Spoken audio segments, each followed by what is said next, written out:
Hello guys, welcome back to our channel. അപ്പോൾ ക്യാൻസി life സ്റ്റൈലിലേക്ക് എല്ലാവർക്കും സ്വാഗതം. അപ്പോൾ ഇന്ന് നമ്മൾ നോക്കാൻ പോകുന്നത് എങ്ങനെയാണ് ഭട്ടൂരക്കൊക്കെ മാച്ച് ആവുന്ന ഒരു ചിന്ന മസാല റെഡിയാക്കാമെന്നാണ്.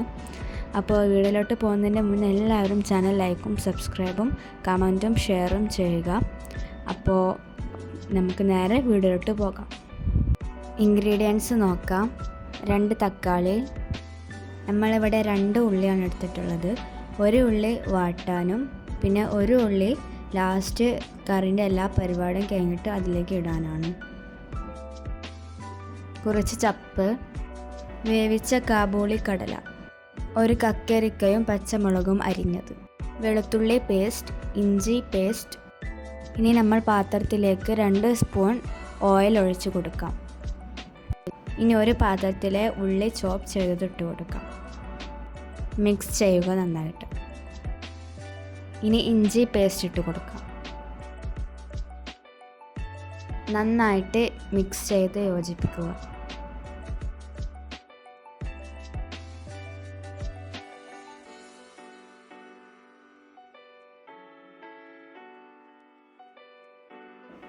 ഇനി വെളുത്തുള്ളി പേസ്റ്റ് ഇട്ട് കൊടുക്കാം.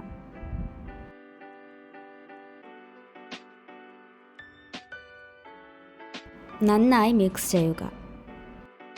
കുറച്ച് കറിവേപ്പില. ഇനി മുറിച്ച് വെച്ച 2 തക്കാളി ഇട്ട് കൊടുക്കാം. മിക്സ് ചെയ്യുക. ഇനി 1/2 സ്പൂൺ മഞ്ഞൾപ്പൊടി, 1 സ്പൂൺ മുളക് പൊടി. നന്നായി ഇളക്കി യോജിപ്പിക്കുക. 2 സ്പൂൺ മല്ലിപ്പൊടി.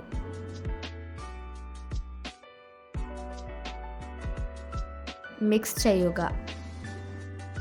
ഇതിലേക്ക് 2 സ്പൂൺ ഗരം മസാല.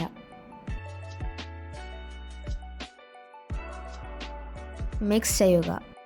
ഇനി വേവിച്ച് വെച്ച കാബൂളി കടല ഇതിലേക്ക് ഇട്ട് കൊടുക്കാം. നന്നായി മറിച്ച് മിക്സ് ചെയ്യുക.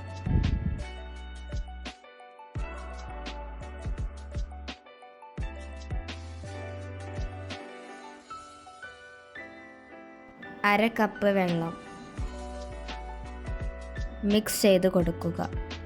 ഇനി കറിയിൽ ഉപ്പുണ്ടോ നോക്കുക. ഉപ്പില്ലെങ്കിൽ ഈ ടൈമിൽ കുറച്ച് ഉപ്പ് ഇട്ട് കൊടുക്കാവുന്നതാണ്.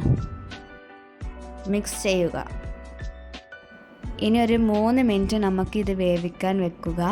കടല ഓൾറെഡി വെന്തതാണ്. അപ്പോൾ ഇനി ബാക്കിയുള്ള വെജിറ്റബിൾസും കൂടി വേവാൻ വേണ്ടിയിട്ട് നമുക്ക് ഒരു 3 മിനിറ്റ് വേവിക്കാൻ വേണ്ടി മാറ്റി വെക്കുക. ഇപ്പോഴെല്ലാം നന്നായിട്ട് വെന്തിട്ടുണ്ട്. ഇനി നേരത്തെ ചോപ്പ് ചെയ്ത ഈ ഉള്ളി നമ്മൾ നേരത്തെ ഒരു പാത്രം വാട്ടാനാണ് യൂസ് ചെയ്തത്. ഇനി ഈ ഉള്ളി കറി വെന്തതിന് ശേഷം ഇതിലേക്ക് ഇട്ട് കൊടുക്കാം. ഇനി നമ്മൾ നേരത്തെ റെഡിയാക്കി വെച്ചിരുന്ന ചപ്പ്, കക്കരിക്ക, മുളക് ഇതിലേക്ക് ഇട്ട് കൊടുക്കാം. മിക്സ് ചെയ്ത് കൊടുക്കാം. ഇനി 1 നാരങ്ങ എടുത്ത് ഇതിലേക്ക് സ്ക്യൂസ് ചെയ്ത് കൊടുക്കാം.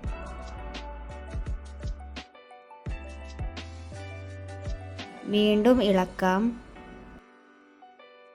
ഇനി 1 മിനിറ്റും കൂടി ഒന്ന് വേവിക്കാൻ വെക്കുക.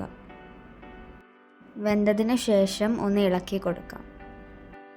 അപ്പോൾ നമ്മൾ അടിപൊളി ചിന്ന മസാല റെഡി ആയിട്ടുണ്ട്. അപ്പോൾ ഇത് ഭട്ടൂരക്കൊക്കെ നല്ല മാച്ച് ആയിട്ടുള്ള ഒരു കറിയാണ്. അപ്പോൾ എല്ലാവരും ട്രൈ ചെയ്ത് നോക്കുക. വളരെ ഈസിയാണ്. ഭട്ടൂരയുടെ റെസിപ്പി നമ്മൾ ആദ്യം ഒരു വീഡിയോയിൽ ഇട്ടിരുന്നു. കാണാത്തവരുണ്ടെങ്കിൽ കണ്ടു നോക്കുക.